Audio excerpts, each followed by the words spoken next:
Macarena, because like once the Macarena started playing, obviously, like I grew up in the 90s. It's very in my head then. And Yeah. when the character sings along with it, I was surprised you don't do the dance. Was that like a choice of like, no, Nemo doesn't do the dance? I think it's a little too cute. I think that didn't occur to us, you know? Okay, you got 7 minutes. Stay focused. The art in here is worth millions. Proceed to step 2. What's happening? Come in! Come in! It won't open! Sorry, man. You're on your own. I gotta tell you, when I told people that I was interviewing you, every person I talked to referenced a different movie. Everybody was like Spider-Man, Boondock Saints, The Lighthouse, The Last Temptation of Christ. And it made me wonder, when people approach you, what kind of reception do you tend to get?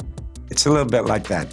I confess, I like that because it shows that it doesn't make me feel stuck in one track, you know? The idea that you can be seen in different ways, and that also there isn't one fixed appetite for people, you know. It's flexibility for them and flexibility for me.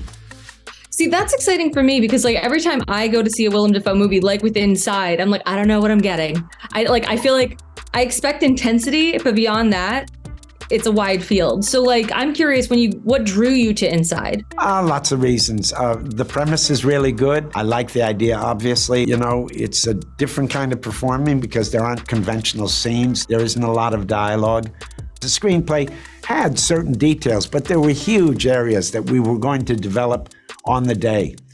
I knew we were going to shoot in chronological order, which is always really interesting because then you don't worry so much about the past or the future. You don't anticipate the effects of scenes that will happen before or after.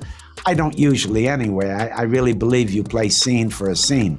But you're really liberated to take one step at a time, make an action, have a reaction, react to that, make another action, boom, boom, boom. And then you get a rhythm, and all of a sudden, this narrative that you don't necessarily even control starts to lift you up, and you just try to surf it, you know? And that's the best condition for a performer, because then you're really performing and you're not concerned about so much about what stuff means, as you're connected to the doing, you're connected to what's going on, you're connected to what's in the room. And I knew that how it was built, how it was proposed, Inside would be a great opportunity to experience that.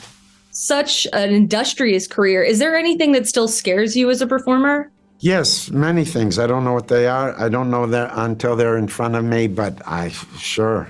The only thing is, the nature of performing, every time you start, I swear to God, you have to ask yourself, how do I do this? Because each time it's different.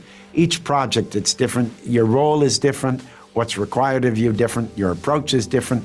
The personalities you're collectively working with are different. So each time you got to say, how do we do this? So that's like going back to square one. And there's always some fear in that, of not knowing or failing or not doing well.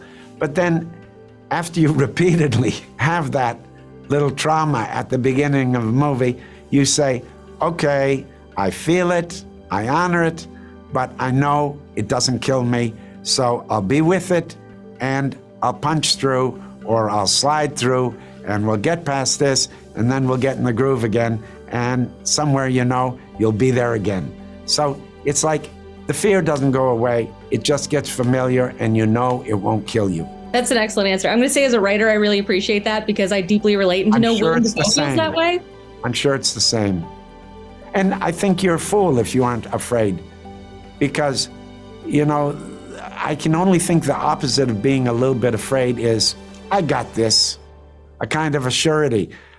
Fear comes out of, you know, not knowing, and I think working from a place of not knowing or uncertainty or questioning is obviously at the root of creative impulse. So if you don't have that fear, I don't know, you may have a kind of confidence and kind of force and a kind of bravado, but you may lack a certain kind of, I don't know, soul searching or vulnerability. I don't know.